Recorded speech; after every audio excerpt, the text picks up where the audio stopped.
Right, Sanhedrin Daf Yomi Sanhedrin Aleph, Kavanah, נתכוון להרוג והרג. In 1941, there was the famous Japanese consul in Kavanah, Chiyuna Sugihara, who saved 6,000 Jews at the time by giving them visas to Kobe in Japan. They went to Kobe, and from there, most of them went to Shanghai and learnt in the Mir Yeshiva in Shanghai until after the war, and then most of them went to the United States and other parts of the world. It's not just the 6,000 Jews that Sugihara saved that is so important.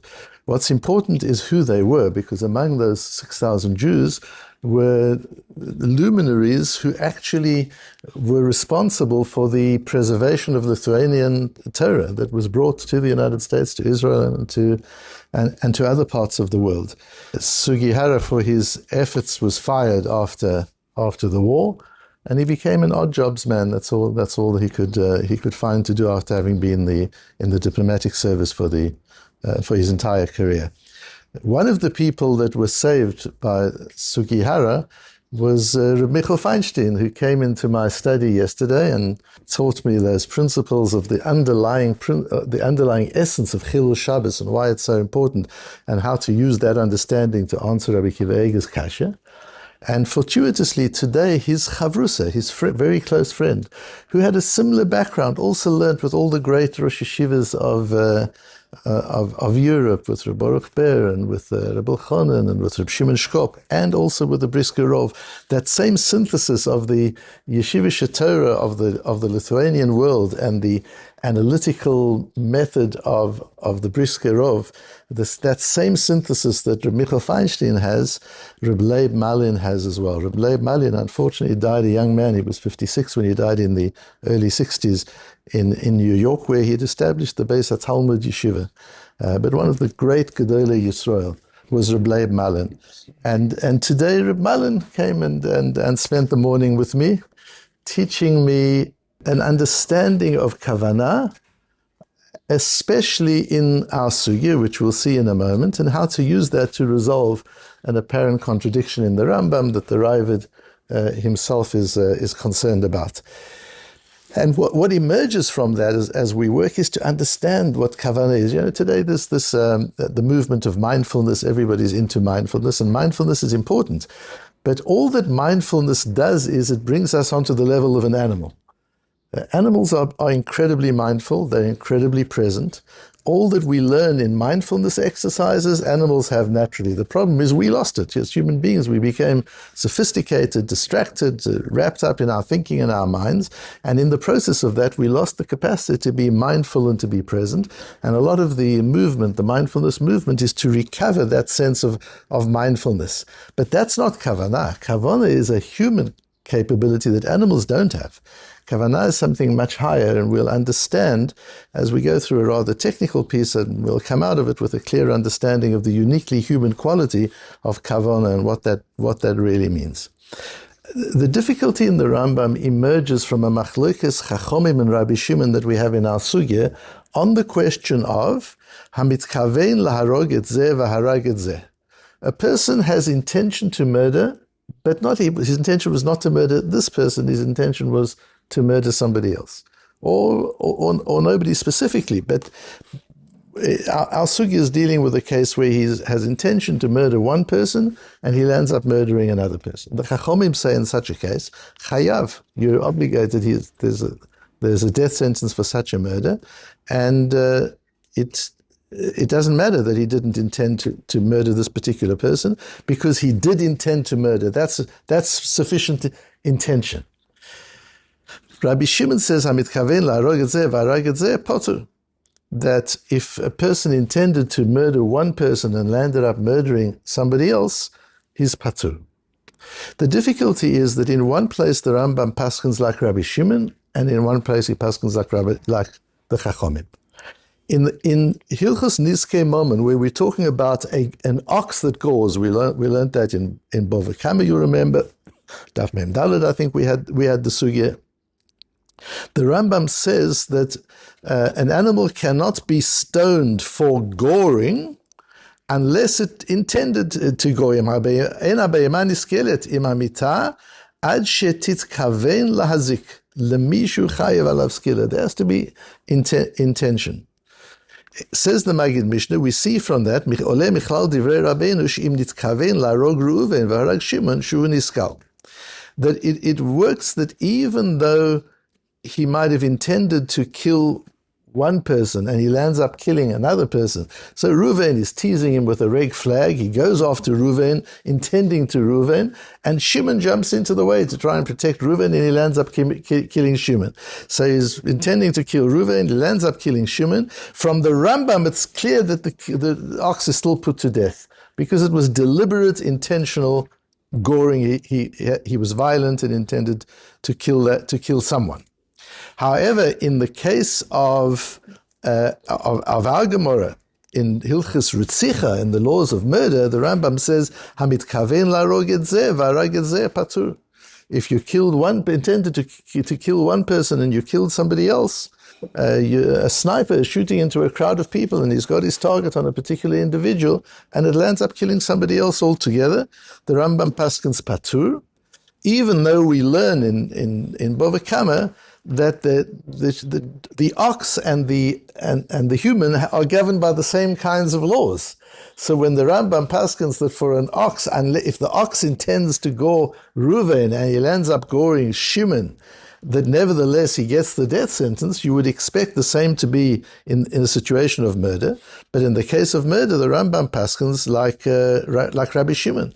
Hamitkaven להרוג את זה והרג את זה patur.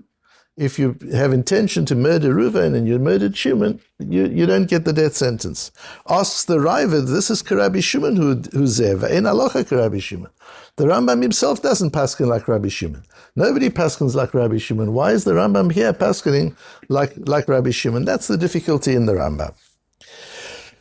To deal with that, the Rabbi Lapin explains our Gemara. Let's look at our Gemara. The Gemara is based on the posuk in Parashat Shoftim, "V'chiyeh ish sonei l're'ehu v'arav lo v'kam alav v'yikao nefesh v'amet."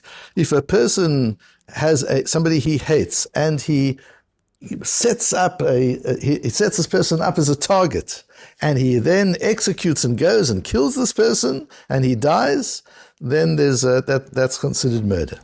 Says our Gemara, we know that Rabbi Shimon holds that if you intended to murder one and you murdered another one, you're patur. What about a situation where he says, I don't know who I intended, I just intended one, Reuven or Shimon, I didn't care who. I wanted to take one of them out.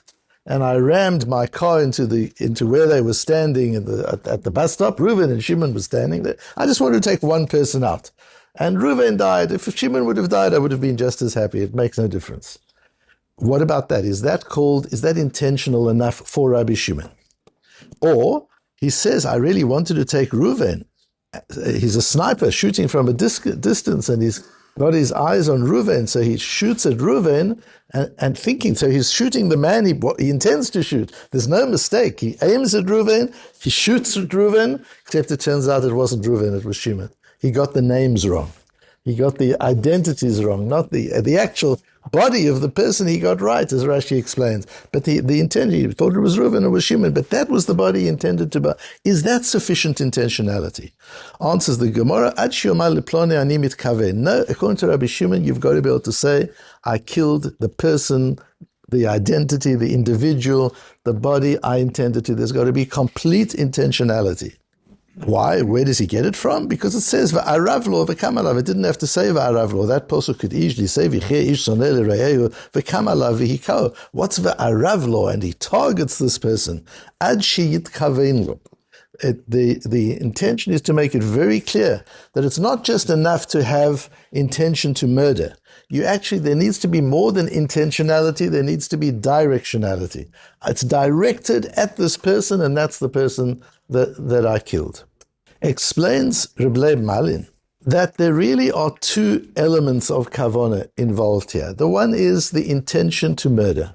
If a person didn't have the intention to murder at all, then that's not ritzicha, that's not called murder.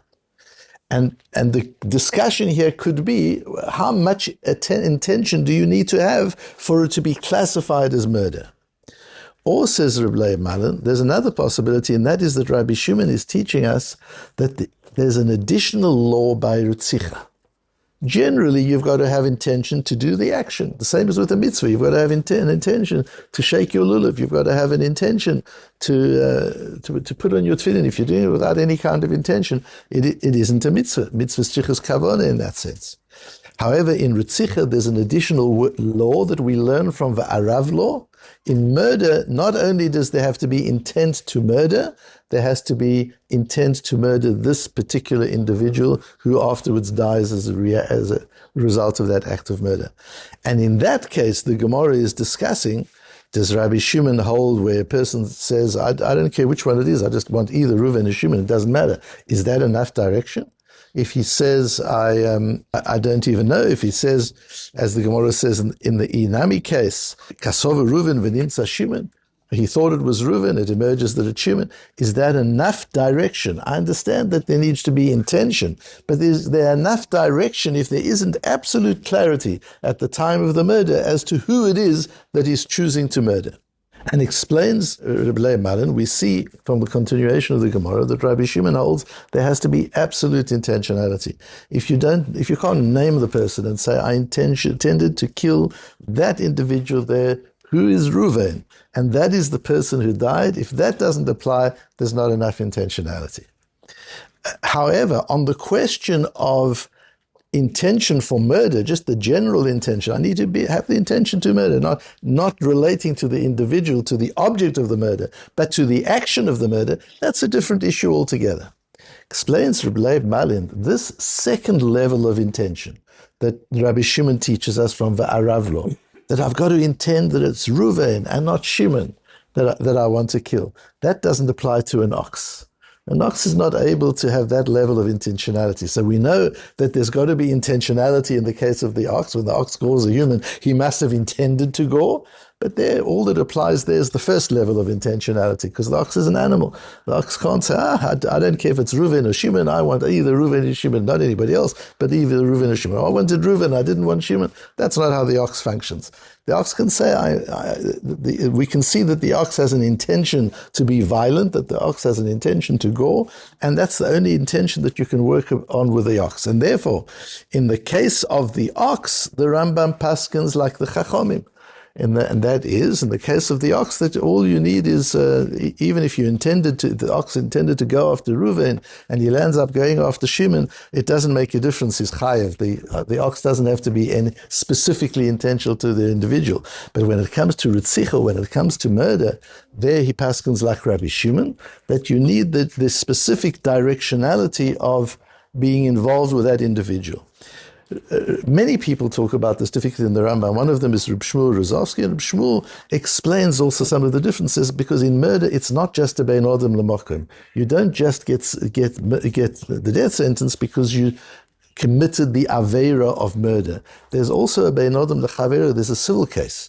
The family of the murdered person is the claimant, and they claim his life.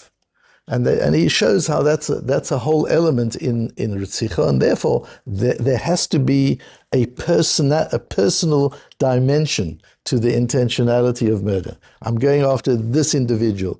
He's the object of the murder, and it's that individual, therefore, has a claim of miso. Murder is different from other cases of nizkei moment. It's a beautiful Rabbi Lapin, and I bring as much of it as is relevant, and it's wonderful to work through. But what we learn from here is this uniquely human level of Kavanah, that there are two meanings to Kavanah. Kavanah does mean being mindful, being aware, being present. That's certainly a level of Kavanah. But Kavanah also comes from the word kivun, which means having a direction. And that's a different element of Kavanah, and that's uniquely human. That not only am I intentional about what I'm doing, but I'm directional about what I'm doing.